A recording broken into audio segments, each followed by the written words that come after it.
પશ્ચિમ કચ્છ એલસીબી પોલીસને મોટી સફળતા મળી છે। ભુજ શહેરના પોસ્ટ વિસ્તારમાંથી ભારતીય બનાવટના વિદેશી દારૂનો જથ્થો ઝડપી પાડવામાં આવ્યો છે।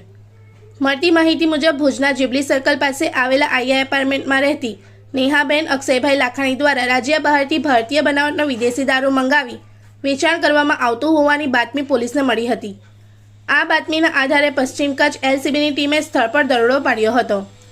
દરોડા દરમિયાન પોલીસે અલગ અલગ બ્રાન્ડની કુલ 186 દારૂની બોટલો ઝડપી પાડી હતી, જેની કુલ કિંમત સહિત અંદાજે ₹2,64,960નો મુદ્દામાલ કબજે કરવામાં આવ્યો છે। જો કે લિસ્ટેડ મહિલા આરોપી નેહાબેન લાખાણી પોલીસને હાથ લાગી નથી અને હાલ તે ફરાર હોવાનું સામે આવ્યું છે। નોંધનીય છે કે નેહાબેન લાખાણી સામે અગાઉ પણ ભુજ એ ડિવિઝન પોલીસ સ્ટેશનમાં દારૂના વેચાણ સંબંધિત 2 ગુનાઓ નોંધાયેલા છે। હાલ પશ્ચિમ કચ્છ એલસીબી પોલીસ દ્વારા વધુ તપાસ હાથ ધરવામાં આવી છે અને ફરાર આરોપીને ઝડપવા તજવીજ શરૂ કરવામાં આવી છે। इस वीडियो को लाइक करें, हमारे चैनल को सब्सक्राइब कर बेल आइकन जरूर प्रेस करें हमारी न्यू वीडियो सबसे पहले देखने के लिए।